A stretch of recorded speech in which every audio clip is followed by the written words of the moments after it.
Yes, people, what's happening? Welcome back to the channel and welcome to another transfer news update. Yes, we're not quite at the window yet, but the transfer news is coming out thick and fast at the moment. And as you would expect with Chelsea, there are plenty of links, plenty of transfer news coming out. There's loads to get through today. The biggest one coming late last night, Victor Osimhen is going to sign a new contract extension at Napoli, taking him to 2026, but there will be a release clause in there. The price for Osimhen is set, believed to be around 130 million euros, about 112 million pound release clause, set to be active in 2024. Got all the latest news on him. Is it a good idea for Chelsea to activate that clause? Can they realistically get him? Would Osimhen want to join? We're going to dive into that. We've got links potentially saying that Chelsea would be open to Marc Cucurella leaving in the right circumstances. Links to Aaron Ramsdale again, we're going to dive into. Santiago Jimenez, and the final forward under consideration by Chelsea. Again, Noni Madueke's future up in the air. Report suggesting that he could be a player sanctioned to leave the club. To help fund the January business. Mauricio Pochettino has been making it clear he's not happy with the level of his squad, but apparently Chelsea are still deciding whether to move for a striker in January or not. Not been decided yet.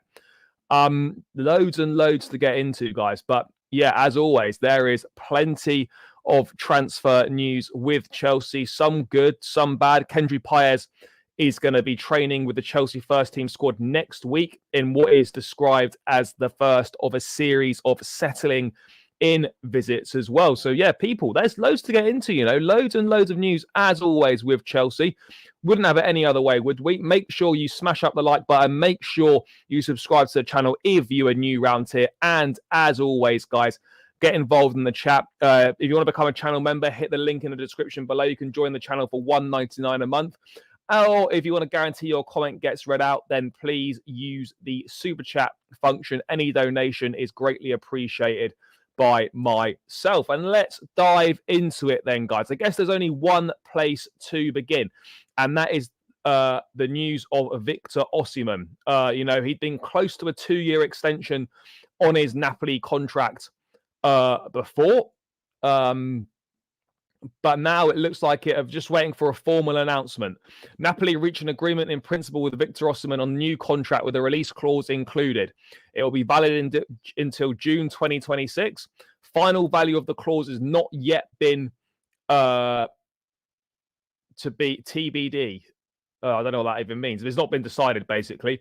It could be around 130 million euros as per Sky Italia, with an official announcement from Napoli coming soon. So it is set. The price for Victor Osimhen is set. It's going to be around 112 million pounds, cheaper than I thought it was going to be. If I'm being brutally honest. And now the price is set. So now it's up to Chelsea. If you're Chelsea, if you want Victor Osimhen, the price is on the table now. 1st of January, if that's the guy that you want, you go and get that done on January 1st. You put your bid in and you get it sorted. My only issue is with, obviously, release clauses. Chelsea, look, we're sailing close to the wind with FFP, with the Premier League profit and sustainability rules.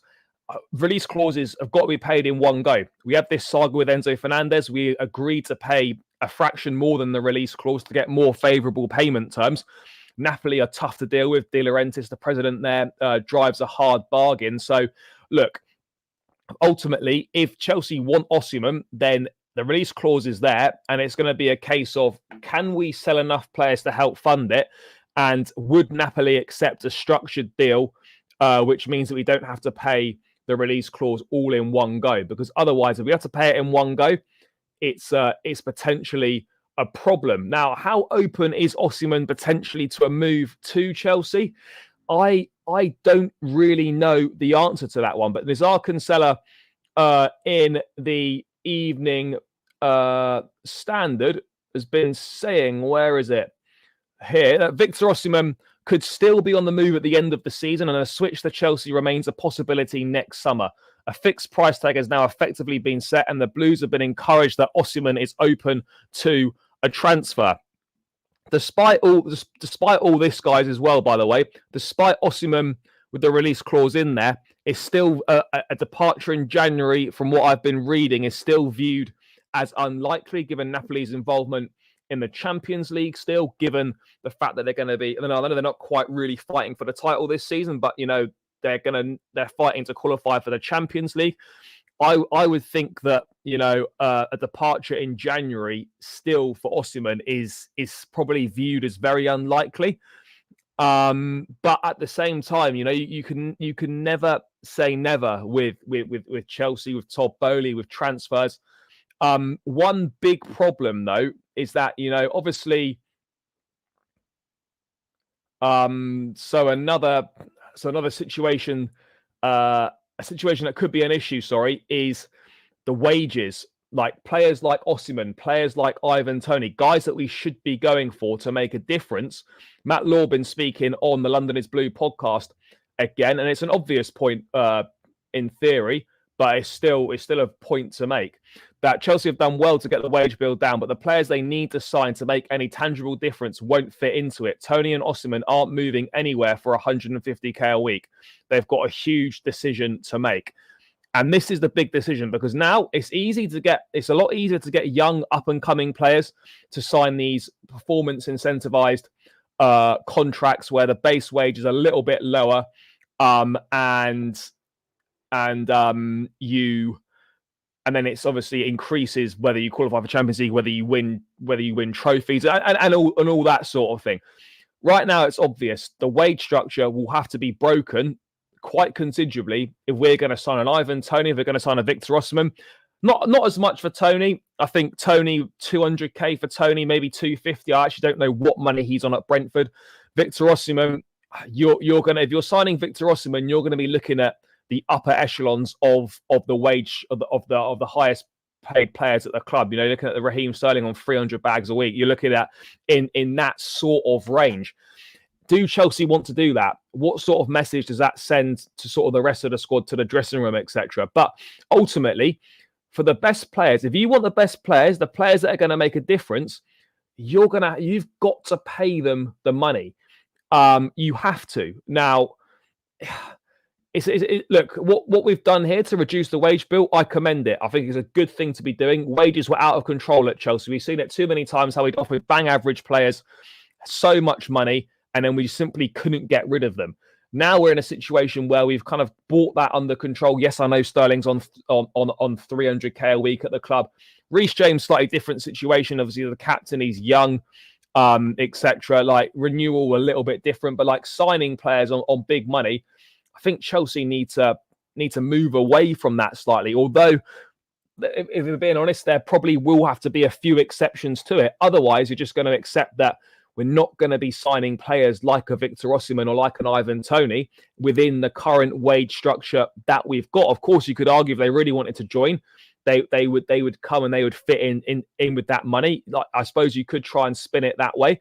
But yeah, look, ultimately, you've got to pay the big money. And now this is a decision for Chelsea to make. I don't know what... I don't know what the club are going to do. I don't even think the club know what they're going to do. Obviously, Osimhen, even if we were to get him in January, he's not going to play till February anyway. He's at the African Cup of Nations as well. So it's not like if we somehow miraculously manage to get him, which I don't think is going to be the case, which I don't believe is going to happen.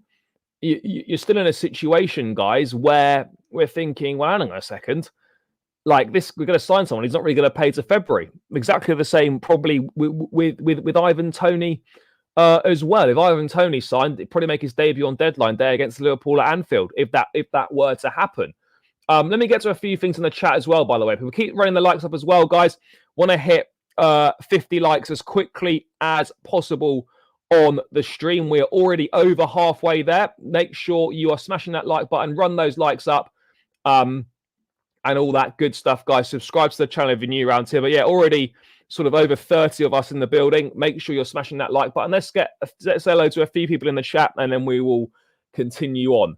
I don't want to spend big money on a striker. Yeah, no, I agree on that. Ivan Toney up top, that would be my one. Sun or River, hello. Toney for me in January. We're actually pathetically considering signing Goalkeeper over Toney and Osimhen. I mean, look, he's on the list. he's being looked at. It doesn't necessarily mean that we're going to go and sign him, but he is a player that has been looked at. No excuses if you want him. The price has been set. Yeah, the price has now been set. How would Osimhen and Kunku link up? Osimhen and Kunku, Mudryk, Palmer as an attacking force would be, in theory, sounds very, very good. The reality is, though, I'd still be sceptical about how well Victor Osimhen would actually do at Chelsea. Because how many big name strikers have we seen come to Chelsea and flop?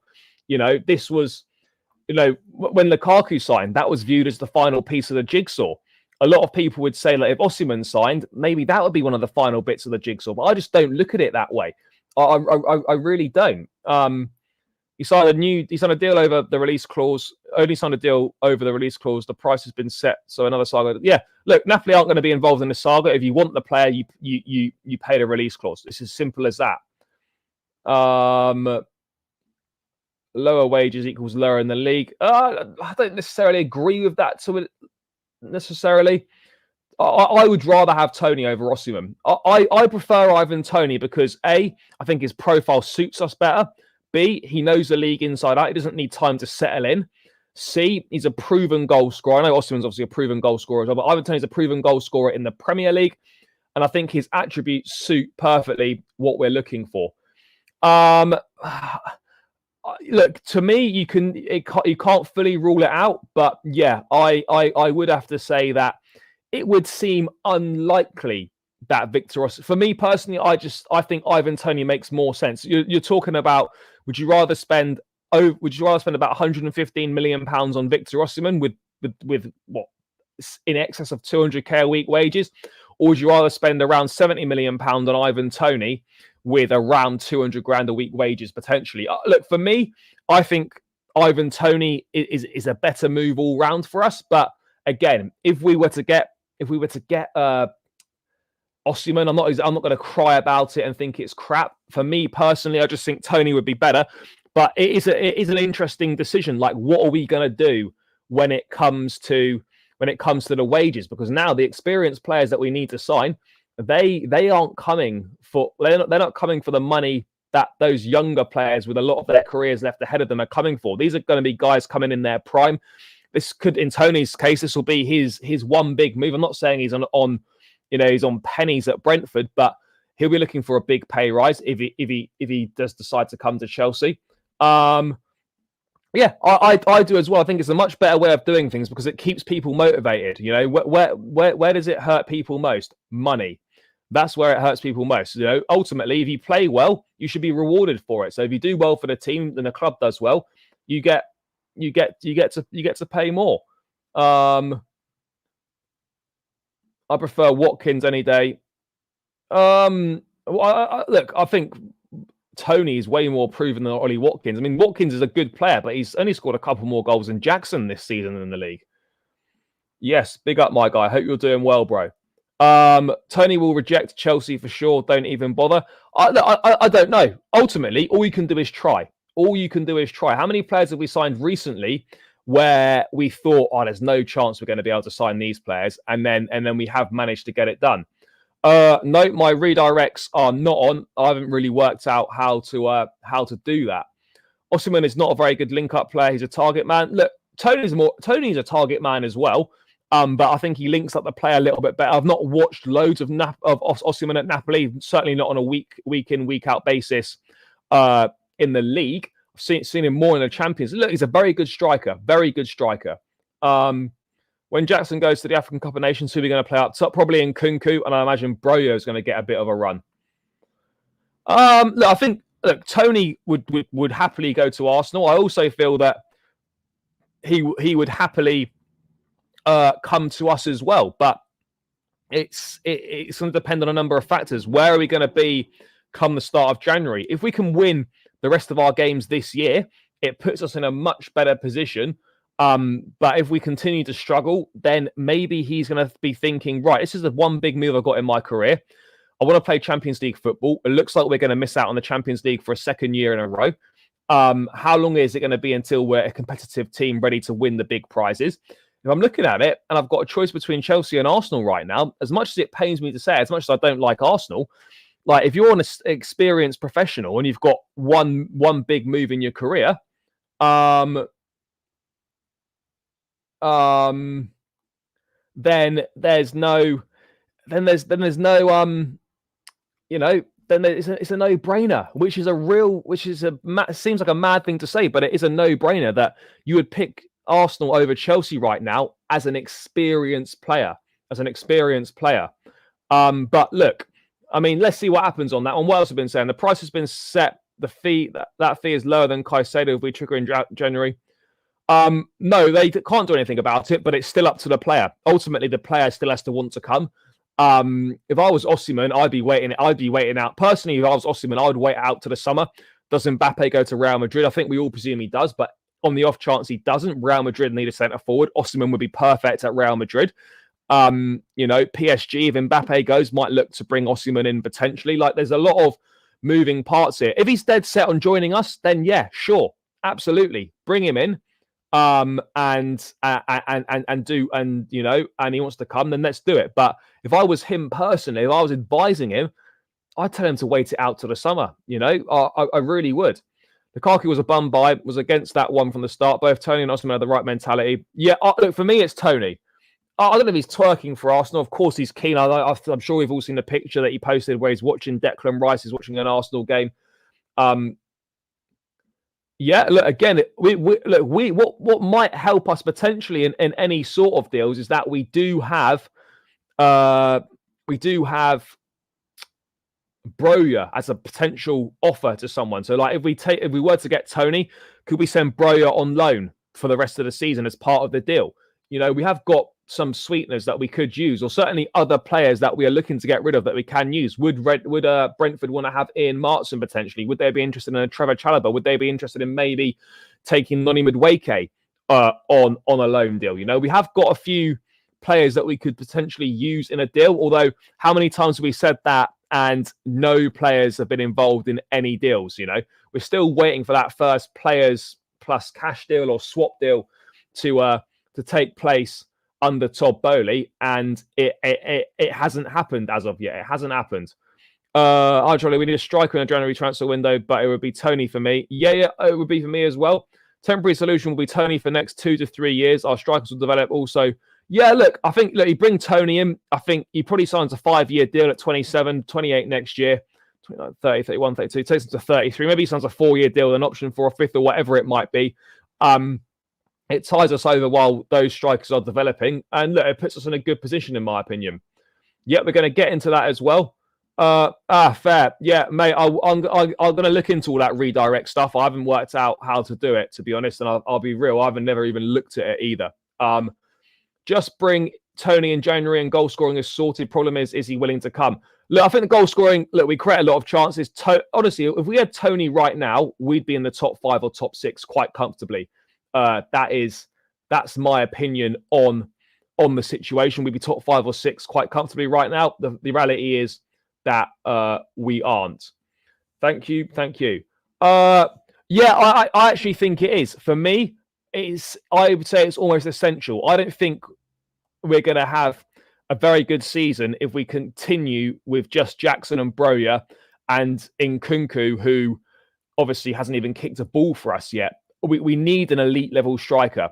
Can we wait till the summer? Potentially, yes. But if we can do it in January, we need to do it. Because if I'm being honest, what elite level strikers that aren't available now are suddenly going to be available in January? It's Toney or it's Osimhen. And for me, if you leave both to the summer, we dramatically reduce our chances of being able to sign either one of these players, which is why now we have to be opportunistic in the way that we are going about things. We have to be opportunistic. That is the reality of the situation.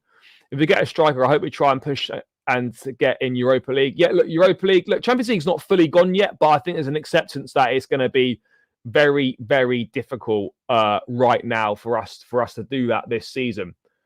I don't care if he's not. Look, just because he's posted one thing that he's watching Declan Rice play.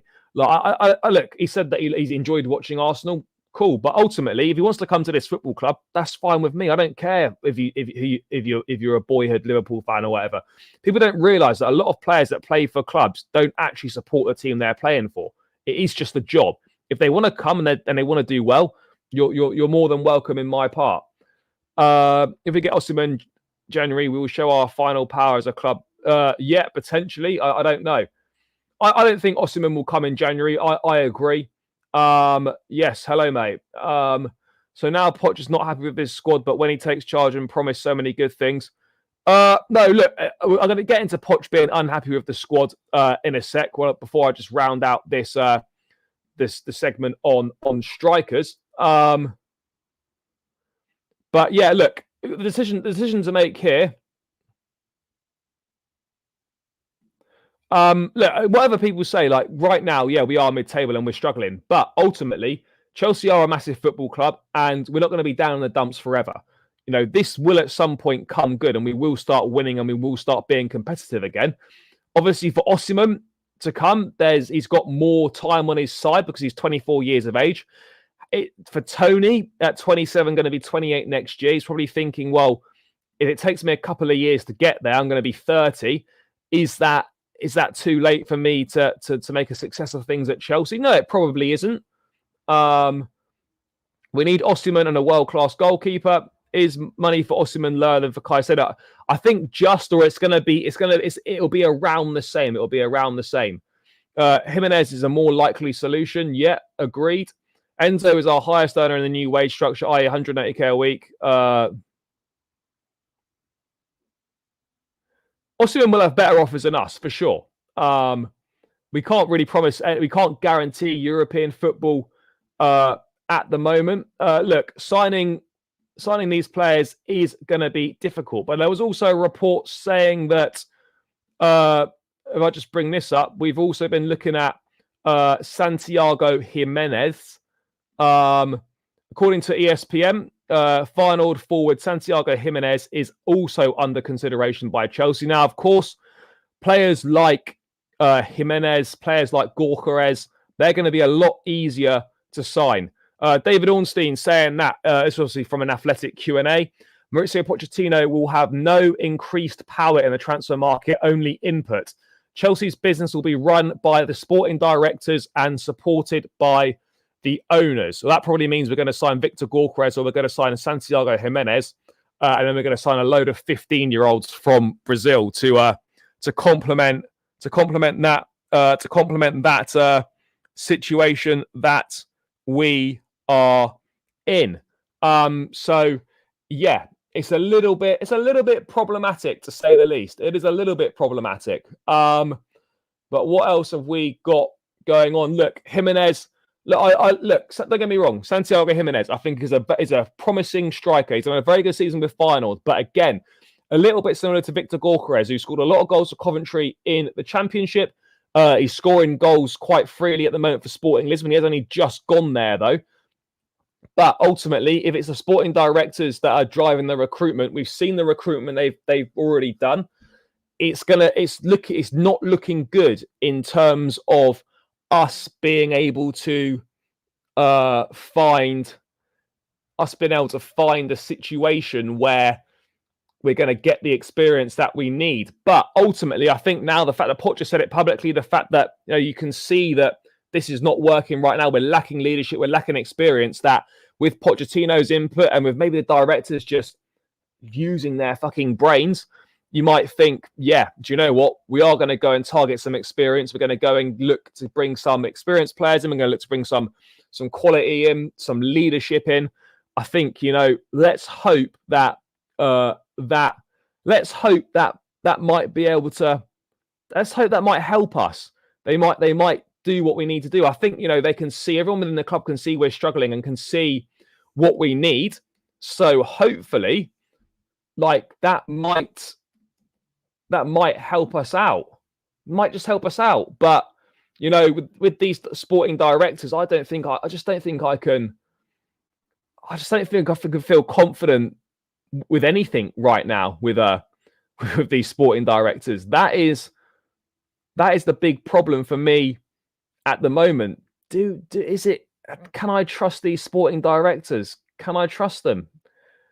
I don't think I can right now. Do I trust these directors to do the right job? I just don't think I do. I just don't think I do. I just don't think I do. I don't really know.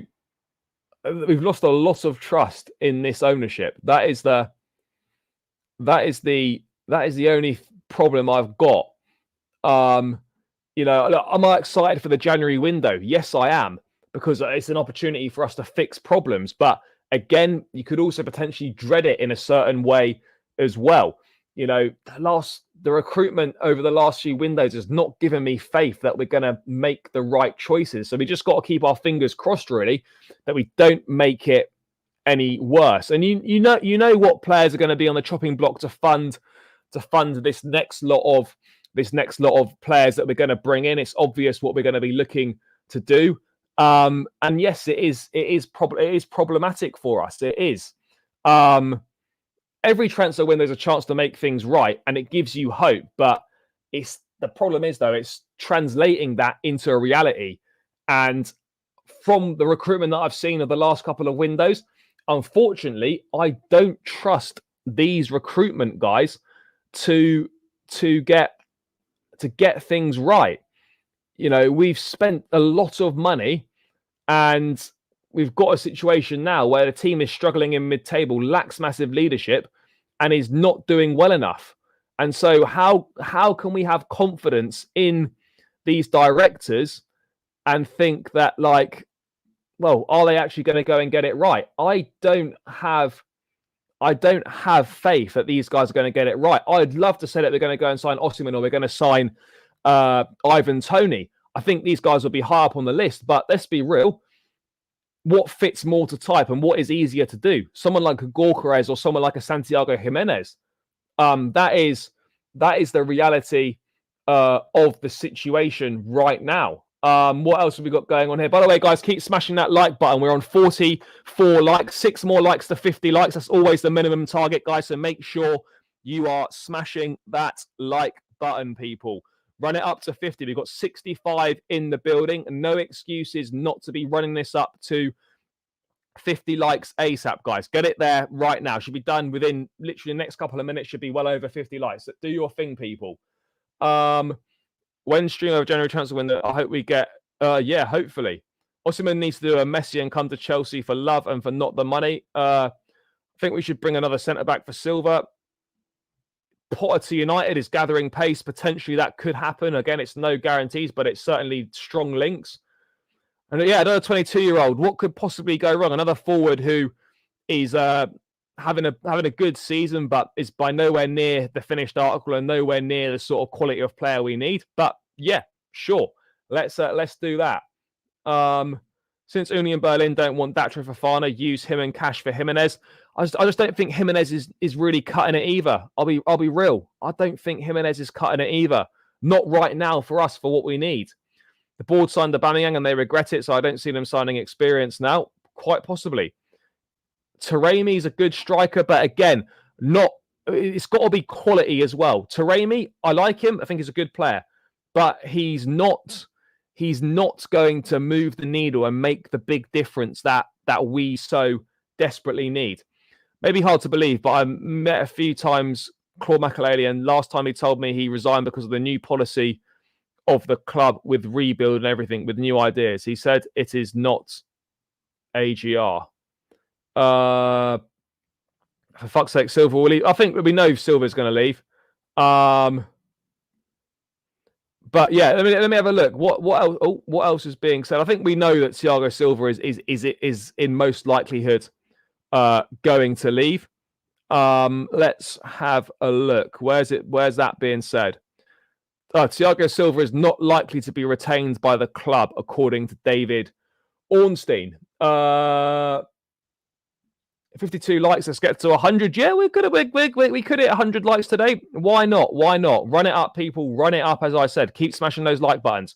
But yeah, That is the striker situation. Goalkeeper and Jimenez are obviously going to be easier to sign than Toney or Osimhen, but what we need is quality. We need it now. We need someone to come in and make a big, big difference. Let's just push the boat out and just fucking learn from our mistakes. But right now, I'll be real, trusting the recruitment team, the sporting directors, is at an all-time low because they've consistently brought in a lot of players but failed to address the glaring issues within the squad, and that's not a good scenario to be in. And just whilst we're on that, I just wanted to bring up the situation here about Pochettino not being happy with the squad. Pochettino has made it clear he is not happy with the level of his squad. Chelsea are still considering whether to move for a striker in January as they finalise their plans for the winter transfer window. We need to move for a striker. That shouldn't be a difficult decision to make. But I think it's quite damning that Pochettino is not happy with the level of the squad. I think, people felt that he had was having a reasonable say in the business that was going on in the summer. I think it's quite clear that he wasn't. It's clear that, he feels that a lot of these players right now are not good enough to play for Chelsea or good enough for Chelsea full stop. He's been put in a position where he got no senior pros. He's basically, putting an arm around the shoulder of a load of inexperienced 20-year-olds, no senior pros to help take some of the burden. He hasn't got the time to do that, to be like daddying a load of players in their early 20s with no experience. Like, he hasn't got the time to do that. He simply doesn't. So yeah, look, I don't get it. The makeup of the squad is all wrong. Far too much youth and inexperience in there. Not enough experience and quality know-how. Look, it's clear that he doesn't like the fact that there's a lack of height in the team. I think it's part of the reason why Colwell's been playing at left back. He's not happy with the midfield. Look, Lavia coming back, I think, makes a big difference. I think Ugo Chukwu is obviously quite tall. I think that's part of the reason why he's played, a lot more than we expected him to play. Look, this is not just all on the players. The manager's got to take some responsibility as well. Not really getting the basics, out of a lot of these players, not getting the basics out of this team. But ultimately, the hand he's been dealt, it's not been that great. Not been that great, if we're being brutally honest. It's very, very tough. It's very, very tough. I don't really know what the solution is. But yeah, it's going to be a problem. I don't think Tony.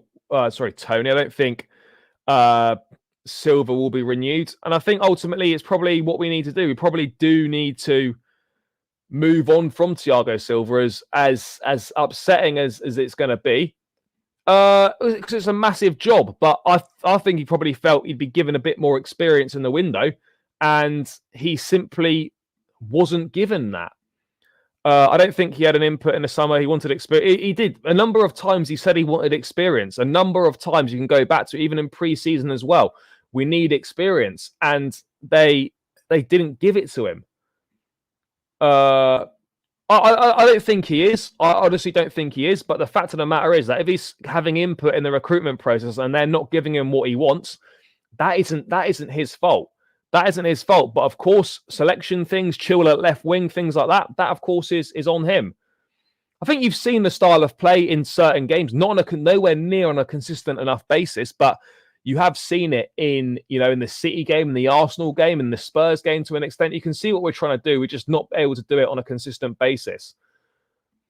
Look, swap deals never work. It's never. There are talks about Nico Avedi, Mönchengladbach. Again, as I was saying the other day when I was live, potentially with Reece James being out pretty much for most of the season, like you're looking at, well, do you bring another, right back in on loan? Do you sign a player that can play centre back and right back and have them as a squad player to cover Silva when he leaves? There's a lot of answers here.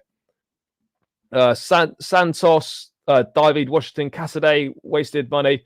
I wouldn't quite say it was wasted money just yet because, we could return a profit on these players. But ultimately, I think a lot of these players that have signed are not going to kick a ball for Chelsea. I think the future for Santos looks grim at the moment.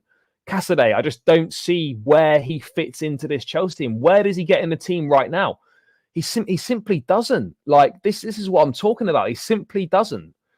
I agree with that. I agree that those decisions don't make sense, but also true is what he says, that the level of this squad is not good enough. Whether people whether people disagree or not, the level of the squad is not good enough, people. It's as simple as that. And what's also not good enough, guys, is we haven't reached 60 likes yet. So run it up, people. 7 more likes from 60. Let's get it done. Let's get it done. Keep running the likes up. Subscribe to the channel as well, by the way, people, if you are new round here. What are we on subscribers-wise? 7,200. And if this loads, it'll tell me. I'll wait for that to load and we'll crack on. But yeah, look, it's tricky. It's tricky. The makeup of the squad is not good enough. The quality in the squad is not good enough. 7,208 people. Couple more to hit until we hit 7.21. So let's get it done, guys. Let's get it done. Couple more subscribers to hit 7.21. Let's do it. What else we got going on? Promote from Cobham. Oh, look, I think Cobham will be used, but right now I don't know if anything sort of really good is coming through at the moment. Some reports say Chelsea are looking at selling Madueke. Yeah, I think that certainly is possible. But let's move away from Pochettino not being happy with the squad. I think he's got to do better, absolutely. But I think it's absolutely fair to say that the way the squad's been assembled is a joke, and the way that the players have been signed, long contracts, all inexperienced at the top level, is a huge problem, and does not make it an easy job for any manager. It really doesn't. But let's move away from Poch moaning about the squad, and let's talk about some of the news that has been coming out in terms of looking at players that could be leaving. So let's start with this then. Chelsea are ready to. This is according to James Ollie. He's from ESPN. Chelsea are ready to sanction the departure of several players, including Chalobah, Martin, and Noni Madueke, to help fund their January transfer plans. Obviously, we know Chalobah and Martin. That's no great surprise. The Madueke one is a difficult one. It's a strange one.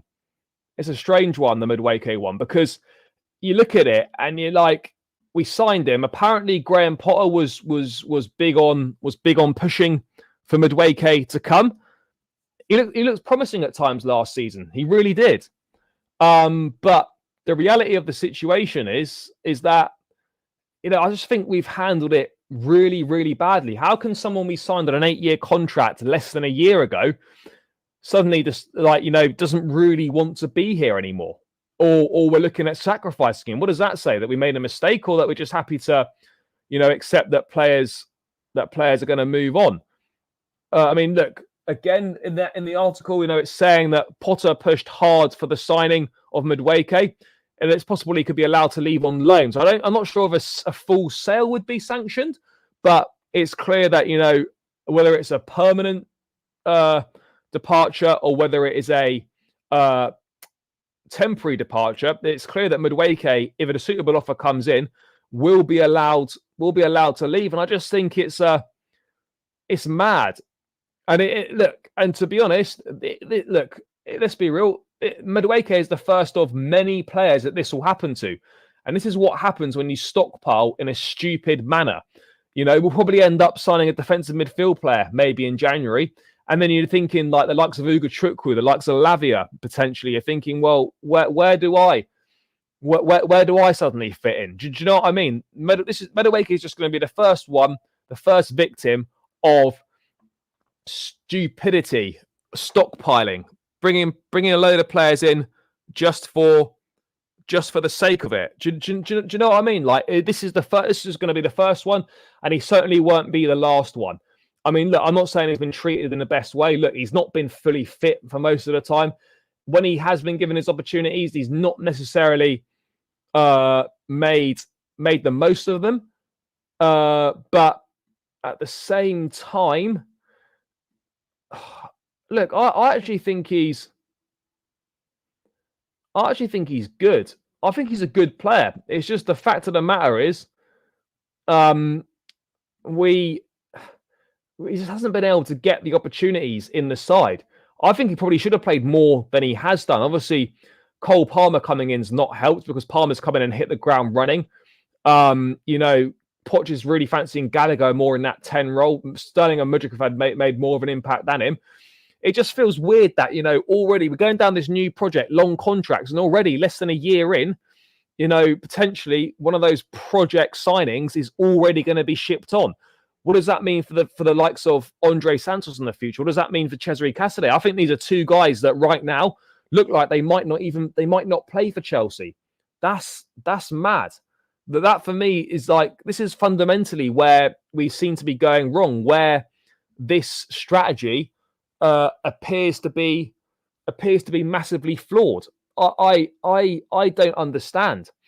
I don't understand what we're doing. We spent over 30 million quid on this guy, gave him an 8-year deal, and now this season we're just barely using him. I think it's clear that, for me personally, I just don't think Pochettino rates Madueke.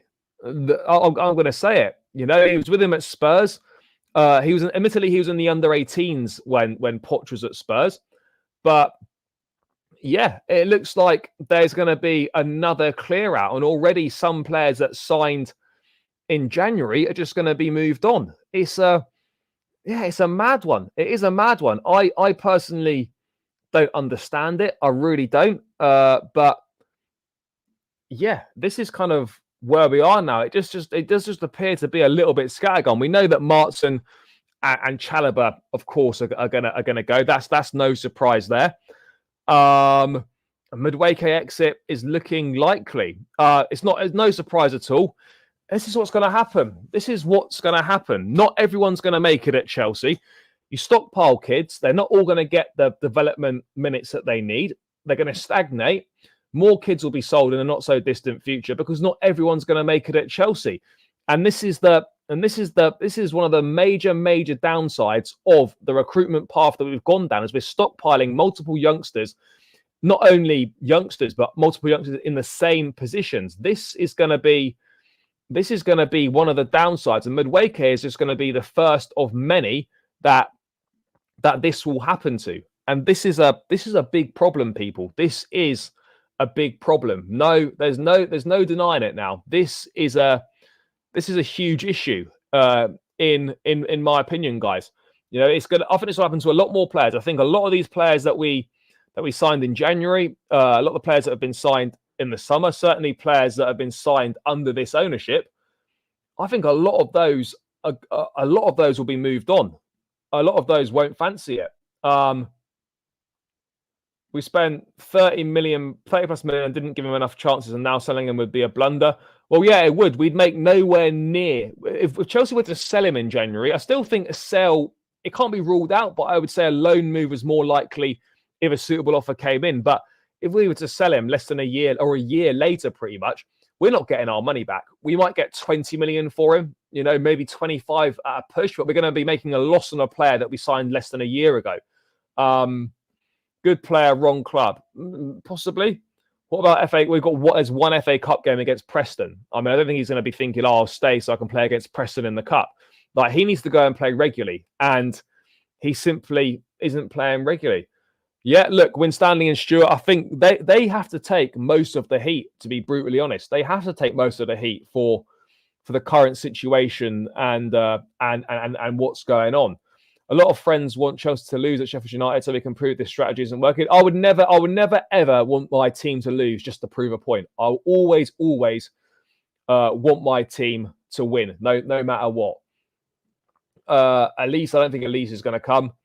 It's all unknown with this ownership. Yeah, it is at the moment.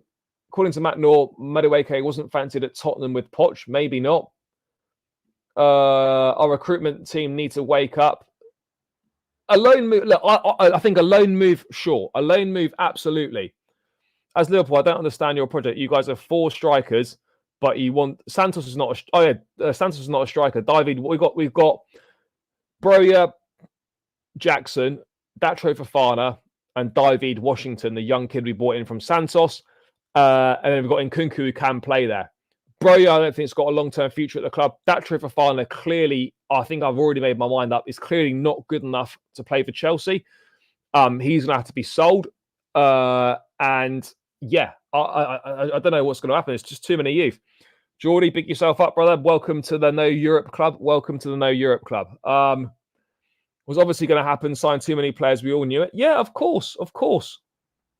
Yeah, we knew this was going to happen. We can't lose at Sheffield United or we're in big trouble. Yeah, no, we absolutely are. If we lose to Sheffield United, that is going to be a massive, massive problem. No, it's mad. Like even if I wanted the manager out, which I don't, I'm not in that position. But even if I did, I wouldn't ever want my team to lose just to prove a point to get the manager out. No, absolutely not. I always want my team to win, regardless of the situation. Where would I send them on loan? Well, we haven't got many choices because we've got no international loan slots left. So it would have to be a domestic loan. And I'm not sure what Premier League clubs would want him. Maybe someone like Crystal Palace could be good.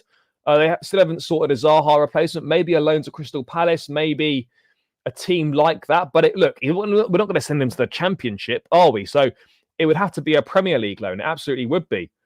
Next 2 games are absolute must-wins. Agreed. But yeah, look, obviously we know about Chalobah, we know about Martin. Madueke, loan. If a permanent offer came in and it was good, maybe it would potentially be considered. But I don't think it. I don't think it will be. But you never know, people. You do never know. But yeah, that's kind of the latest on that situation there. There's also I don't know why this keeps coming up, but again, links again to Aaron Ramsdale. I don't really understand why these links keep coming up. We've signed Robert Sanchez. Surely we're not already thinking after 6 months that actually, he's not right for us. I don't get it personally. Me, I really don't understand it. Let me just see what the article itself is saying.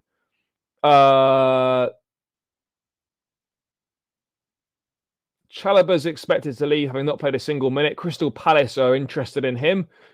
Sources have told ESPN that Dortmund are tracking in Martin, but it's unclear at this stage whether they're willing to sign a Dutchman on a permanent in January. Madueke has fallen down the pecking order. And so it's possible he could be allowed to leave on loan if a suitable offer arrives. Broja is in a similar situation, but his future may depend on the success of Chelsea's pursuit to sign a new forward.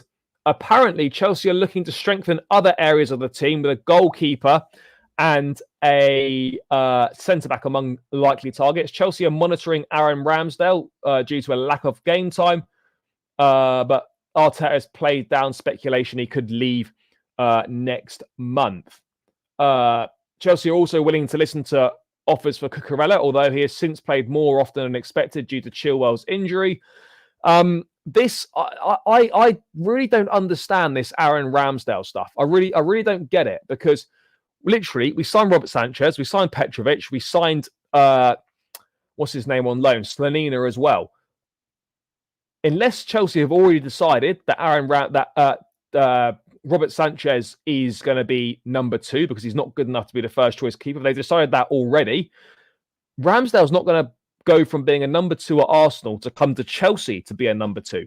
If Ramsdale was going to sign for Chelsea, he would be signing as a number 1 goalkeeper. And I think the club have already decided that Robert Sanchez is the number 1. So I don't understand this situation at all. We've seen Petrovic play all of 5 minutes for the club. We've invested in the future in Gabriel Slanina, who a lot of people believe is going to be a very, very good goalkeeper. So I'm a little bit unsure as to what exactly is going on at the moment with with this situation. I'm really not getting it, guys. 7 likes away from 70. There are 70 people in the building, guys. Run up the likes. I know there's plenty of you in here that haven't smashed that like button. Please hit the like button. If you don't smash a like now, guys, we're not going to beat Sheffield United on Saturday, and you don't want that on your conscience, people. None of us want that. So, yeah, run these likes up. Let's get it to 70 likes. Let's try and get it to 100 if we can. Probably going to go for another 10 or 20 minutes or so. Let's run it up, people. Run it up, guys. No excuses not to run this up. Let's get it done, people. Let's get it done. What else? I just don't understand it. Goalkeeper's not a huge problem for us right now. In fact, Sanchez has been one of the few to put in a decent shift the past few games. Yeah, this has exactly been my point as well. If we're going to go in for a goalkeeper, you've got to go for a goal, sort of a top three goalkeeper and top 5 goalkeeper in the world situation. You know, if we're going to sign a goalkeeper of that quality, we have to go for a sort of a top 3, a top 5 goalkeeper in the world. I do not understand why we would why would we would look at signing someone like Ramsdale. I think he's a good goalkeeper, but like he's not a outrageous upgrade on Sanchez. Like, if you're going to sign a new goalkeeper, which right now for me is not a priority, but what are your thoughts? Like, what are you thinking, people? 2 weeks until the transfer window opens. Do we agree Sanchez is not good enough for us? Look, I'm not saying he's not good enough for us. I just think long term is do I look at Robert Sanchez as a Premier League winning level of goalkeeper? No, I personally don't. But if we're going to improve the goalkeeper, I think I think Robert Sanchez is a good enough goalkeeper to get to secure kind of top 4, top 5. I think he's good enough to get you Champions League football. I just don't feel that he's good enough to do much more than that. Sanchez is doing well, but every time we concede, I feel he could have done better. Would you swap Sanchez for Ramsdale? No, I don't think I would, because Ramsdale is not a massive upgrade either. Like, if we're going to get a new goalkeeper, for me, it has to be a world-class, someone that's operating in the world-class level of goalkeeper. That would be clear for me. Sanchez improved his passing. He's fine. Yeah, look, distribution passing definitely needs to improve. I absolutely agree on that front. Yeah, it's interesting, but I just don't understand why we still get linked with Aaron Ramsdale. I think it's clear because people don't fancy what do you call it? Perhaps feel that, you know, Sanchez might not be up to it, but I just Ramsdale is only being linked to Chelsea because of the situation that he finds himself in right now. That is the only reason. I don't really think Chelsea are looking for a new goalkeeper. And if they are looking for a new goalkeeper, then it goes to show that there's been another mistake in the recruitment. I don't think you can decide that quickly on a goalkeeper, 6 months into a 7-year deal, that you think, oh, actually, yeah, we've made a mistake with this recruitment. I personally don't feel that's how it works, but maybe that is how it works. I don't know, but the Ramsdale links to me make no sense. Agreed, I understand Ramsdale links. I think we need a striker like Mitrovic. Well, yeah, I mean, Mitrovic's not going to come. He's banging goals in Saudi. But yeah, at the time last summer, a lot of people were saying Mitrovic should come to Chelsea. You can't improve passing if you don't have technique. I think Sanchez, I think he will get better. The distribution will improve, but I'm just not sure if he's cut out to be a top-level goalkeeper. That'll be my only reservation. And if we are going to sign another goalkeeper, it needs to be a world-class goalkeeper, not someone like Aaron Ramsdale. And that's with the greatest of respect to him. Nick, big yourself up. Glad you're enjoying the show. Thank you for tuning in as always. Let's move away from that and let's talk people. Let's talk about Cucurella because apparently Chelsea might be open to letting him leave in in the right circumstances. Now, what do I think about that?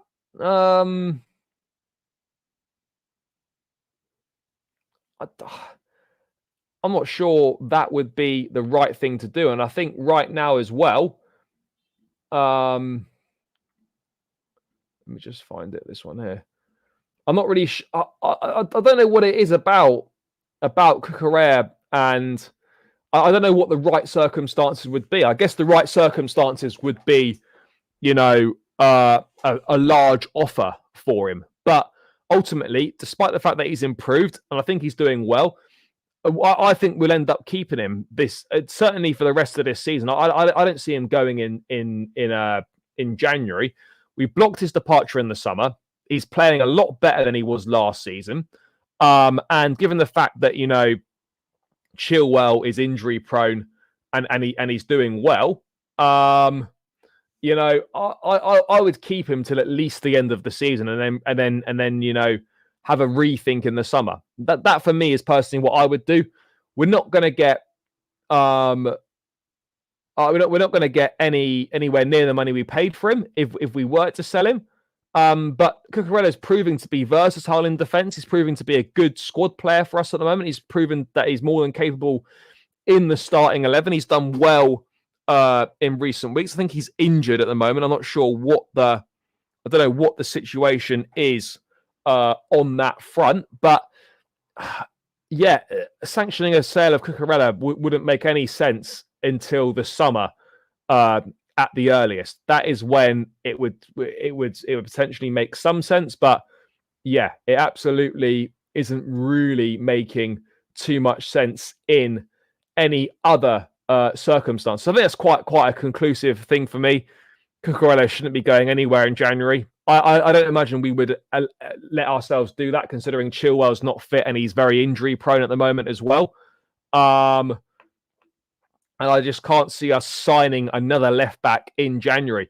The only way that this would potentially work is if Cucurella left in January and we signed another left back. But I personally wouldn't be selling Cucurella until the summer at the earliest. Let him have the rest of this season, see how he performs. If he keeps up with this high level of performance, then for me, he's worth keeping. That would be my opinion on the matter. Martson is going to be sold in January. That much is absolutely clear. I think Martson will definitely leave in January, along with Chalobah as well, and maybe some others. I don't know. I don't know for certain. But yeah, let's see what happens on that. I'm going to go and cover the Thiago Silva stuff in a bit more detail because I kind of glossed over it at the start of the stream. So let's bring it back. Ultimately, I think it probably is the right thing to do. I think it is the right thing to do. Because we need to move on. We need to stop being so reliant on a 40-year-old centre-back. And we need to start blooding a centre-back partnership for the future. David Ornstein, in his Q&A for The Athletic, saying that Thiago Silva is not likely to be retained when his contract ends. Sad, really sad. Can't lie about it. He's been absolutely phenomenal for us. But I think from a Chelsea perspective, it probably is... I think it's the right thing to do. I really do. As bad as that sounds, I think it is the right thing for us to do, guys. I really do. He's given us great service. He's been a phenomenal player, phenomenal professional. Look, if he's willing to be used a lot less, then sure, yes, we could do with him to be an example for other players as well. And he's still one of our best defenders as well. I'm in two minds. Like for that part, no, but then for the other part of needing to move on, I agree that is probably what we need to do. But I'm just so unsure. Like if we keep him, he shouldn't be playing every week. he shouldn't be playing every week if we keep him. He's likely to leave at the end of the season. I mean, what would you do, guys? I get it that the experience would be vital. The experience would be absolutely vital. I mean, what are your thoughts? Well, let me know in the chat. I mean, I would set a poll up, but I'm only going to go for about another 10 minutes or so. So let me know in the chat. What are we saying? Do you think Silva should get another year or not? Because I'm kind of in two minds. I'm in two minds on it. I'm a bit torn on it.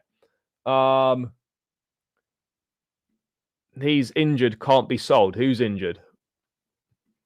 Slash some money to Alphonso Davies. I mean, Davies is not going to come. Davies, if I had to have a bet, I think Davies would come. Davies will end up being. Davies will be a Real Madrid player next season. That would be my bet. Would I cry? It could be possible. It could be possible. It's certainly a possibility. I don't believe Chalobah injured. Silva player coach. I mean, whatever happens, if he goes back to Brazil for a season or whatever it is, like we need to make sure that at some point Silva comes back and is used as a player coach or something along those lines. 100%. 100%. So yeah, let's experienced player, not a kid. Let the Sassy and Badia shield you. I mean, look, for me, I think that the best partnership going forward is a tough one. I think it's Badia Shield. For me, it'll be Badia Shield and Fofana. I think those two could be the best partnership going forward. Would love Silva to stay. Look, ultimately, he's going to stay on his own accord. Whether that's what's going to happen, guys. 70 in the building. 6 more likes to 80. Run it up, people. Run it up. Run it up. No excuses not to hit 70 likes, 80 likes now, people. 6 more to go. Please smash that like button. Let's do it. Thiago Silva should stay and teach the youngsters. Job for life as a defensive coach at all levels. Silva should get the bag from the Saudis. I think he'd probably go to Brazil. Gilchrist. Well, we've still got Bashir Humphreys on loan at Swansea as well. A non-English speaking coach. To be honest, I actually think Silva probably does speak English, but he just doesn't want to speak it in interviews and stuff.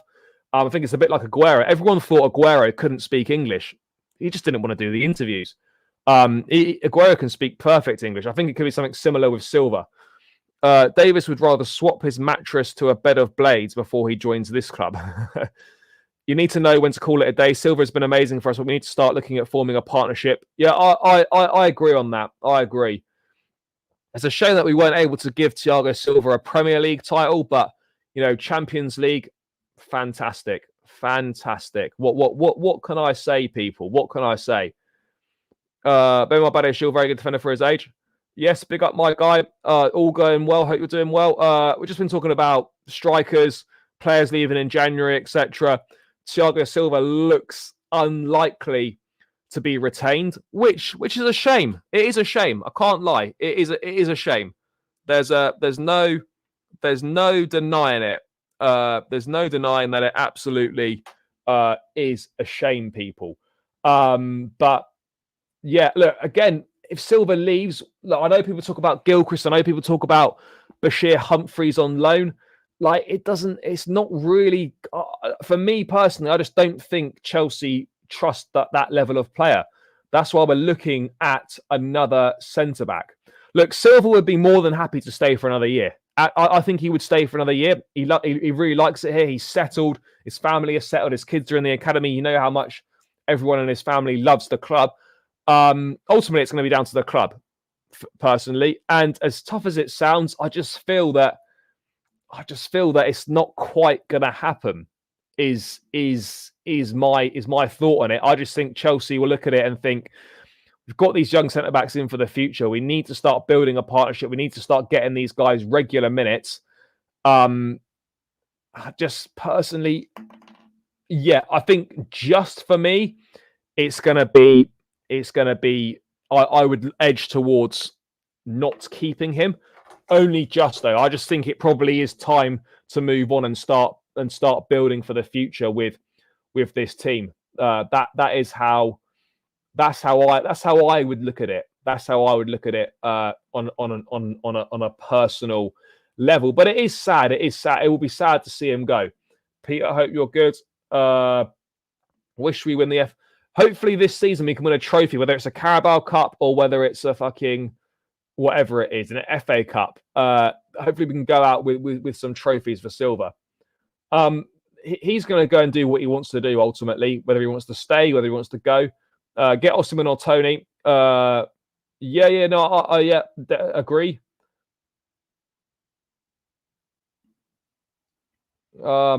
Look, I mean, Disasi came in. Disasi is experienced to a degree, I would say. But yeah, look, it's clear that we're looking for another centre-back because Chalobah's going to leave, and I think it's clear that obviously they're not going to renew Silva, which is why they are looking for another centre-half. That much is abundantly clear. Guys, one more like for 80. Run it up, run it up, run it up.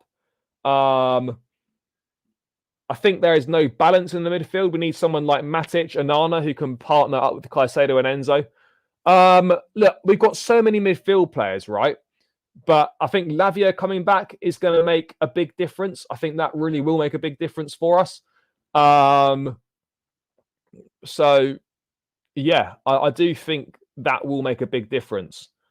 But yeah, I'm not sure. I'm not sure. I think we'll get a look, centre back in January. Only if there's an opportunistic deal to be done. Otherwise, I think that will be the summer. But it's clear for me what the priorities are in January. It's clear. It's clear. It's clear.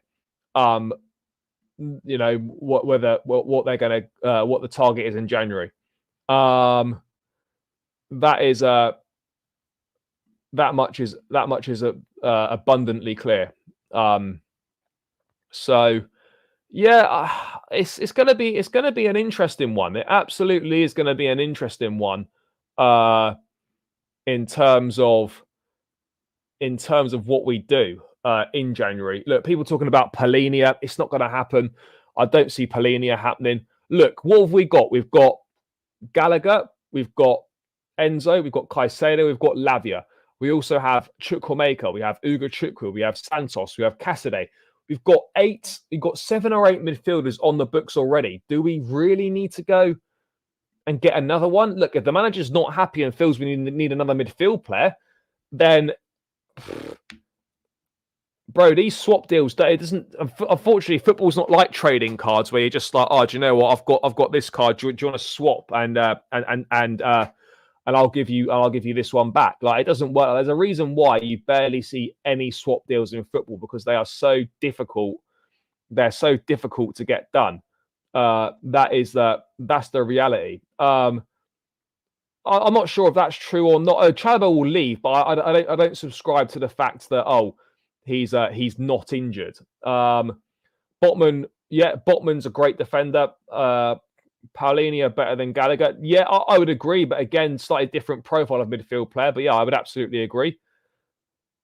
Fofana should be back soon. Yeah, that's never going to happen. We don't need a starting level centre back. We just need a squad filler centre back. Yeah, no, we do. No, I don't think we do. I think if an opportunity comes, if we sign a centre-back in January, maybe sign a centre-back that can play right-back that's slightly better than Disasi. Otherwise, look, I don't think we need a third right-back. We got James, we got Gusto. Do we need another one?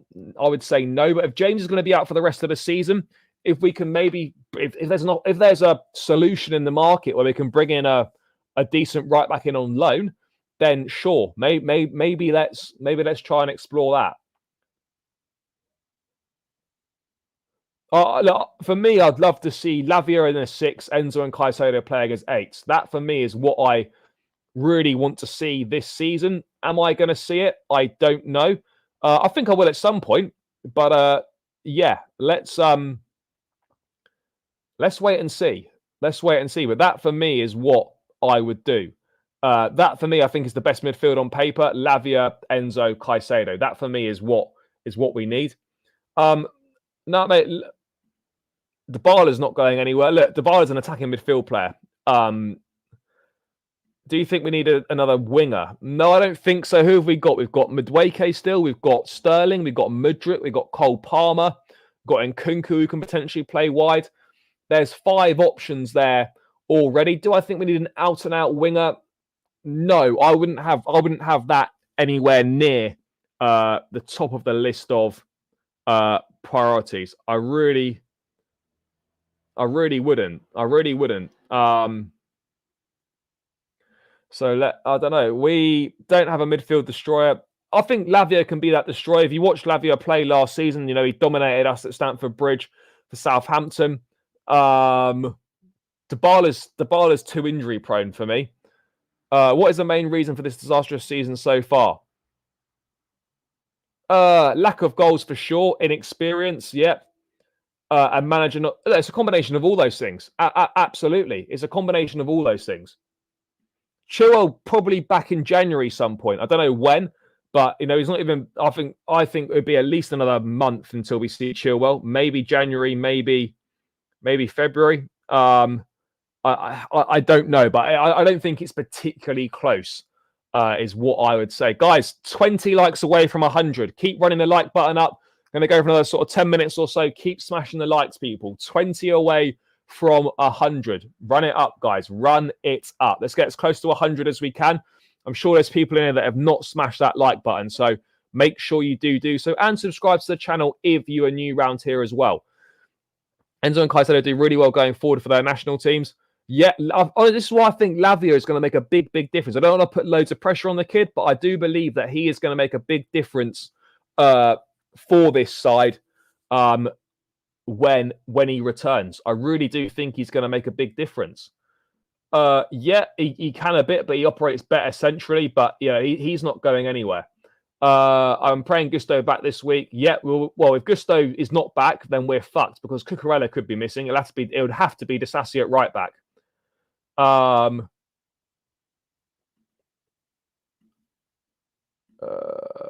don't know. It's going to be close. We'll find out tomorrow in the press conference from Poch whether he's going to play, or not. That is when we will know.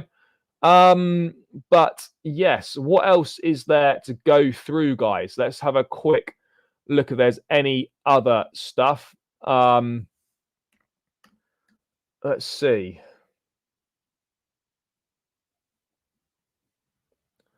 I don't really think there is. Oh, yeah, we've got It's not really transfer related, but it'll be nice to see Kendry Paez, the really exciting young Ecuadorian international that is joining in 2025. Paez will train with the Chelsea first team next week and could be in the stands to watch Chelsea versus Newcastle. This is the first of what's being described as settling in visits. It's going to be exciting. Look, obviously we signed Kendry Paez. He's for a 16-year-old. He's playing phenomenally well right now at the moment. Yeah, look, it's going to be exciting to see him at the training ground, in the training photos, see how he gets on, see what the other players think of him. This is a really, really exciting talent, but again, a lot can change in 2 years. This is another sort of attacking-minded midfield player. We've got a lot of those, but you know, when he comes in 2025, could be different. Could be different.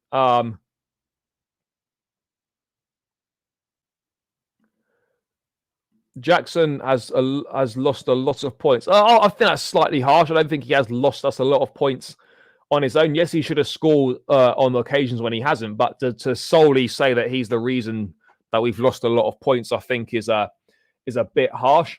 Enzo, Caicedo, and Lavia, Santos' backup. I don't know. Santos will come back. There's no way we're going to allow him to just see out the season at Nottingham Forest on that loan deal, because that loan deal is not great. It's not great at all, if we're being real. Thinking Nkunku will be on the bench. Let's hope so. Look, I think the Jackson and Nkunku link up, I think it could be decent, people. I honestly think it could be. I think it could be good. It looked good in pre-season, but again, pre-season is not the greatest indicator, but the early signs certainly did look promising on that front. No, I'm pretty sure. Oh, no, I've not heard of him. I'm not sure why we'd be looking at a Carlisle player, but yeah, looking at the squad, Sarri ball would suit us. I just don't think it would. Personally, I just think Sarri is a bit washed now, in my opinion. Lazio aren't really pulling up any trees. I think they're 10th in Serie A or something like that. Pretty sure they didn't. They did qualify from their group in the Champions League. Just Kendry Paez, very talented player and one to watch in the future. Absolutely. Look, I would say no, but if the opportunity came to sign a world-class goalkeeper like a Mike Maignan, for example, then yes, sure. But yeah, Kendry Paez, hopefully be in the stands. Might see him at the game on Tuesday. But yeah, looking forward to seeing the training pictures of him. It's going to be exciting, as it always is when you first see people. But yeah, he's 16 and he's that good already. Yeah, it's mad. It's mad. But then again, people do develop at different rates. Just because you're this good at 16, how much better will he get? I don't want to start questioning him already, but the ceiling appears to be very high. A very, very exciting player.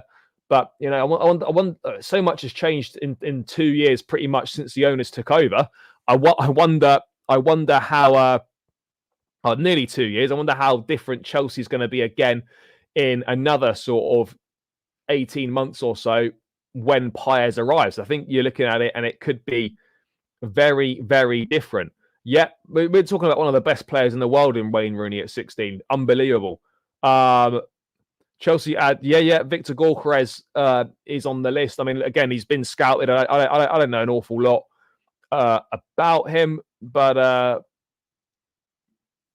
yeah, let's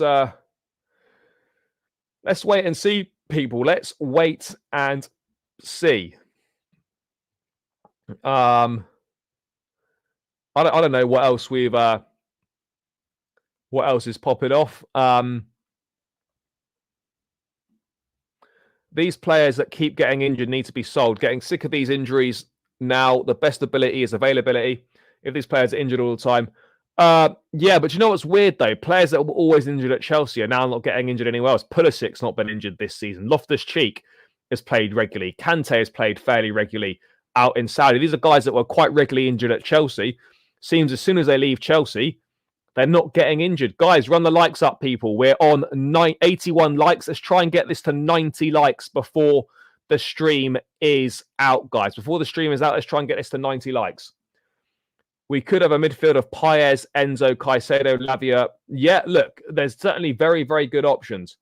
Kobal's a good goalkeeper. We've definitely someone that we have been linked with before. But again, I'm just not sure if he goes into that world-class bracket. That's my only thing. I think we need to attack more in numbers and try to get in the box in numbers. Yeah, the amount of times that Mudryk has got into great positions, cut the ball back into the box, into a dangerous area, and there's been no one there. It's happened so regularly. And I don't understand why doesn't seem to be midfield runners into the box. There just seems to be no one in the fucking box when we get into dangerous positions. Why is no one in the box? That for me is one that isn't really making sense. I don't understand it at all. Why is there just no people? Why is there just no people? Why are there just no people getting in the fucking box? That needs to be addressed, because we get in good positions. We do good pullbacks. Yeah, Poch did start slowly at Tottenham. He absolutely did. Again, not quite exactly the same circumstances. But yeah, he did. It was different for sure. Diogo Costa. Look, Diogo Costa's a good goalkeeper at Porto. His release, he's going to cost about 65, 70 million pounds. Because he's got a release clause in the contract, guys.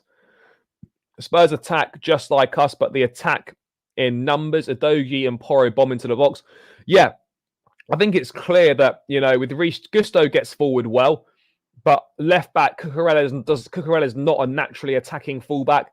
And when Levi Colwell plays there, he's not exactly naturally attacking either. So we haven't really got free-flowing fullbacks, which is why I really want James and Chilwell to be fit for a prolonged period of time, because they can bomb up and down. And they are our two best fullbacks, whether people like to admit it or not. 15 minutes, probably. I'd say 15. Yeah, I'd say 15 minutes. That would be what I'd be looking at for Nkunku on the weekend, if that were to happen. But yeah, what else have we got going on?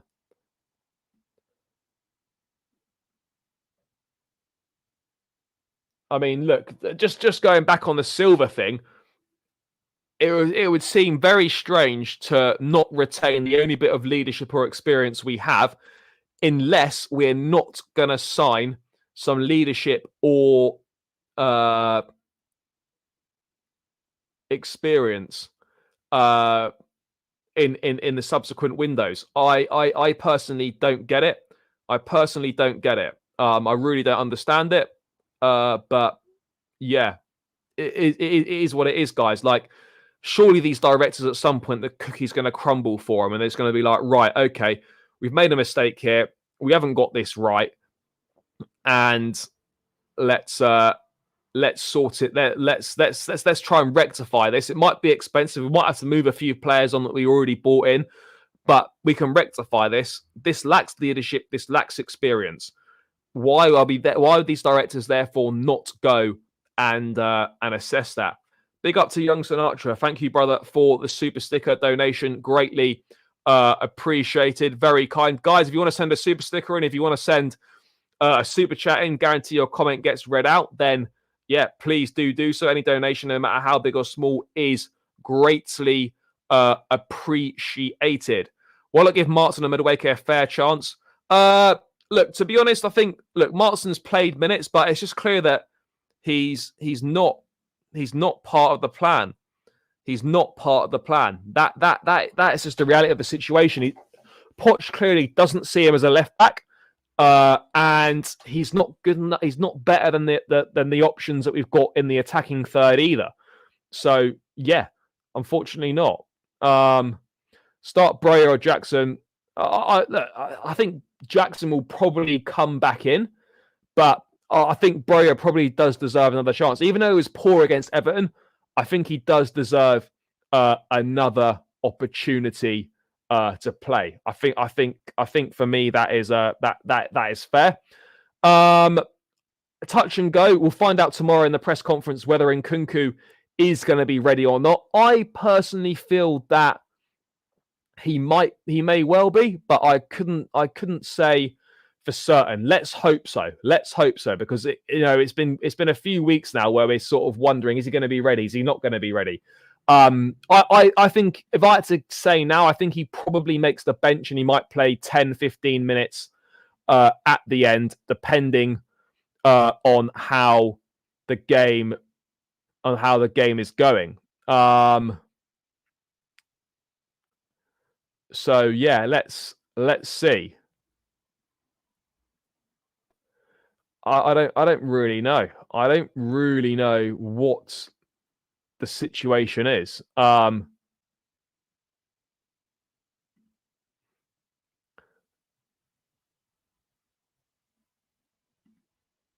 This is one point that I just want to quickly discuss about strikers. Just a tweet that I've seen now. Maybe it's not the players. Maybe it's the culture and the environment we're in. Aubameyang this season, 12 goals, 6 assists. Lukaku, 12 goals and an assist. Pulisic, 6 and 3. Ziyech, 4 and 2. Maybe it's not the players. Maybe it's us. Maybe it's us, guys. Like seeing players leave Chelsea and then suddenly go and score loads of goals is one of the most frustrating things on the planet. It's almost like, oh, these players aren't all shit players. Maybe it's us. Maybe it's us. Maybe it's the culture. I think the culture within the club, the environment within the club has been poor for a while now. And it's almost like there might be an issue with our culture, because these guys, all these players we've signed aren't shit players, by the way, but they've left the club, and now they're suddenly scoring goals fairly regularly. How does that make sense? I personally don't understand it. Why not give? I've done that. Done that. 4-4-2 diamond with Broyer and Jackson, Palmer in the 10, Enzo and Gallagher as 8s, and Caicedo in the 6. I just don't see Caicedo as a single 6. Look, I don't necessarily agree with that. Of course they are. Look, of course they are weaker leagues, but these guys are still scoring regular goals. Like, whatever happens, like, how often do we see it? How many strikers come to Chelsea and score regularly? They just don't. And that's not just because it's the Premier League. That's because I think there's something fundamentally wrong with the culture, something fundamentally wrong with the environment, because you can't keep signing centre forwards at the rate that we have, and very good players that we've signed, players with a good reputation, good CV, and we're saying that, you know, they're no good, but they score goals everywhere else bar Chelsea. That's not a them problem. That for me is an us problem, because we're clearly not providing an environment to get the best out of these players. And I think I'm fair in my thoughts when I say that. I saw an analysis of Palmer against Everton. He was occupying more space in the centre, but there was no one out on the right wing. I was at that game. There was, like, Palmer was trying to make things happen. He was coming in, but there was no real outlet on the right hand side. But yeah, just thought I would. I don't know. We'll find out in a press conference in the pre-match presser tomorrow lunchtime from Poch. But yeah, guys, think I'm going to round this one out there. Big up to everyone that's locked in. Thank you so much for getting involved. As always, the support is greatly appreciated, guys. Good stream again tonight. Please, guys, on your way out, make sure you smash the likes. Keep running those likes up. Let's try and get to 100 on the way out. We're on 85 likes right now. Let's smash another 15 likes on the way out. Subscribe to the channel if you're new around here. Big up to everyone. I'll be back tomorrow with the match preview for the Sheffield United show. Let's see for the Sheffield United game, Let's see what happens, as we get closer to the transfer window and head into it. But yeah, just thought I'd go through some more transfer news. Big yourself up, guys. Enjoy the rest of your evening. If you've not checked out the opposition preview on the channel now with Nick from the Sheffield United Way channel, then have a look at that for the Sheffield United lowdown. I'll be back tomorrow with the match preview for the Sheffield United game. So yeah, smash the like, subscribe, enjoy the rest of your evening, guys. Peace out and up the Chelsea.